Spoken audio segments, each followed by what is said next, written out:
Se você tem uma parte de tecido ósseo que está necrosado e ele está desprendido do restante do tecido ósseo, aí você tem essa formação que a gente descreve ou a gente chama de sequestro ósseo. Mas acontece que esse sequestro ósseo, ele vai acabar sendo colonizado por bactérias. Ele é um tecido necrótico, e se ele é um tecido necrótico, ele vai continuar entretendo o processo inflamatório, e aí o organismo vai naturalmente reagir contra ele. Vai reagir contra ele tentando eliminar o sequestro ósseo. E aí você pode ter uma osteomielite crônica que daqui a pouco ela começa a ficar aguda, por causa dessa tentativa ou desse esforço que o organismo faz para eliminar o sequestro ósseo. Se você faz a radiografia e aparece ali a área do alvéolo, por exemplo, que é toda radiolúcida, com uma área radiopaca no centro, bom, tá ali o sequestro. Você encontrou ele, é só remover esse sequestro. Mas acontece que você pode ter a circunstância de que esse sequestro ósseo, ele ainda não está desprendido. Ele ainda está aderido ao resto das paredes ósseas. Como assim? 2 exemplos.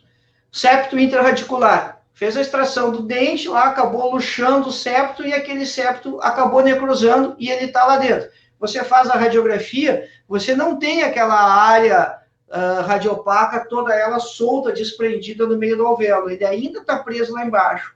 Ele vai aparecer lá solto no meio do alvéolo? Vai. Quando? Daqui a alguns dias. O organismo está trabalhando nisso ainda. Uma outra circunstância, você está fazendo a remoção do 3º molar, se perdeu na irrigação, né? Começou a ficar difícil, parou de irrigar, e aí a irrigação não rolou como tinha que ser, e daqui a pouco a cortical, pode escolher qual, a vestibular ou a lingual, acabou necrosando uma área dela lá.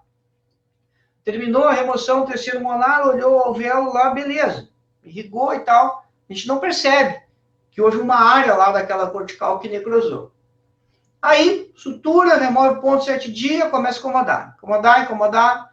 Você radiografa, beleza, não tem sequestro ósseo. O que pode estar acontecendo? Pode ser que você tenha uma dessas áreas, dessas paredes ósseas que está necrosado e está em processo de formação desse sequestro ósseo. Você tem uma osteomielite ali? Sim, você tem uma osteomielite ali, crônica, que não tenha essa evidência radiográfica ainda da formação do sequestro e que vai levar algum tempo para que essa imagem apareça. Beleza.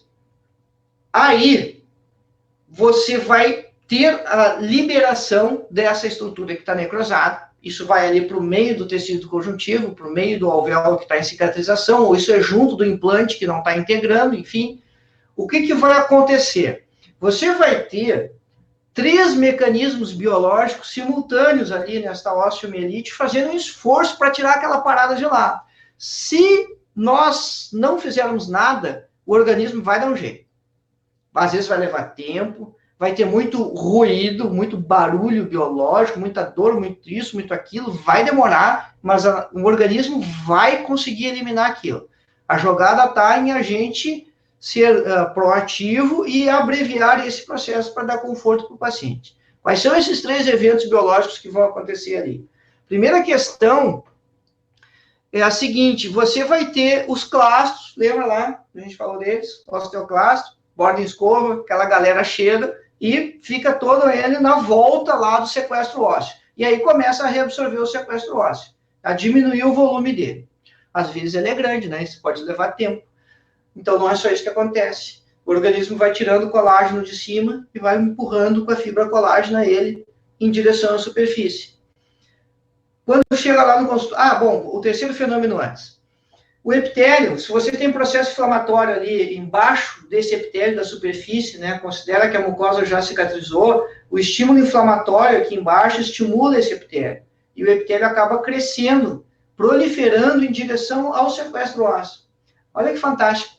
Então, daqui a pouco, você vai ter esse sequestro ósseo de volume menor, porque os clastos estão trabalhando, empurrado para cima por causa da movimentação das fibras colágenas e com o epitélio crescendo em direção a ele. E aí, então, a história do consultório, né? Esse é o caso do paciente que chega no consultório, você vê aquela pontinha de osso para fora ali no alvéolo, você pega a pinça de algodão e puxa, e sai um pedacinho de osso, e o cara não sente nada.